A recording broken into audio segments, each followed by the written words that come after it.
आखिर क्यों रूस ने यूक्रेन पर हमला किया? रूस यूक्रेन संकट अब तीसरे विश्व युद्ध यानी थर्ड वर्ल्ड वार की ओर बढ़ता दिखाई दे रहा है। रूस के खिलाफ अमेरिका समेत नाटो के सभी सदस्य देश पूरी ताकत के साथ खड़े हैं। वहीं रूस का समर्थन करने वाले देशों की भी कोई कमी नहीं है।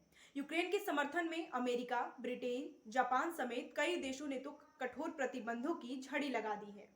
जर्मनी ने तो रूस की गैस पाइपलाइन नॉर्ड स्ट्रीम 2 पर ही रोक का ऐलान कर दिया है। इसके बावजूद पुतिन न तो झुकने को तैयार है और न ही अपने फैसले से पीछे हटने को।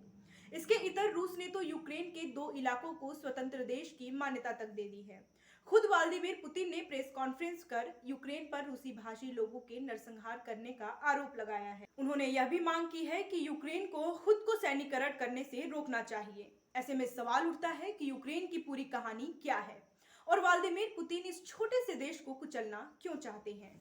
आइए मैं बताती हूँ। दरअसल रूसी राष्ट्रपति व्लादिमीर पुतिन आधुनिक यूक्रेन को बोल्शेविक यानी एक कम्युनिस्ट आविष्कार मानते हैं। बोल्शेविक रूसी कम्युनिस्ट पार्टी का मार्क्सिस्ट ग्रुप है जिसकी स्थापना व्लादिमीर लेनिन ने की थी। यूक्रेनी राज्य का विचार रूसियों के लिए एक कल्पना है जो वास्तव में कोई देश है ही नहीं। ऐसे में यूक्रेन पर हमला करना किसी संप्रभु देश में सैन्य हस्तक्षेप करने जैसा कुछ है ही नहीं। यह तथ्य गौरतलब है कि सोवियत संघ के विघटित होने के बाद रूस और यूक्रेन के संबंध काफी मधुर थे।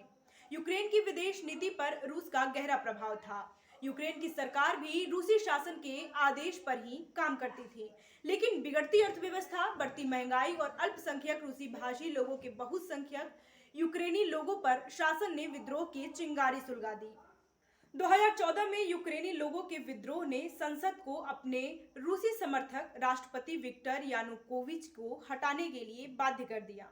उसी साल यूक्रेनी लोगों ने अमेरिका और यूरोप समर्थक नेता पेट्रो पोरोशेंको को राष्ट्रपति चुन लिया। तब से विक्टर यानुकोविच रूस में निर्वाचन काट रहे हैं। 2019 में यूक्रेन ने संविधान में संशोधन कर खुद को यूरोपीय संघ और नाटो सैन्य संगठन का हिस्सा बनने का ऐलान कर दिया।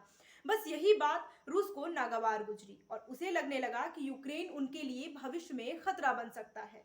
यूक्रेन रूस और पश्चिमी देशों के बीच बफर जोन का काम करता है। इसके बावजूद यूक्रेन ने 1990 के समझौते को तोड़कर नाटो का सदस्य बनने का फैसला किया। यूक्रेन को लगता है कि वह यूरोपीय संघ और नाटो का हिस्सा बनकर अपने देश की अर्थव्यवस्था को सुधार सकता है।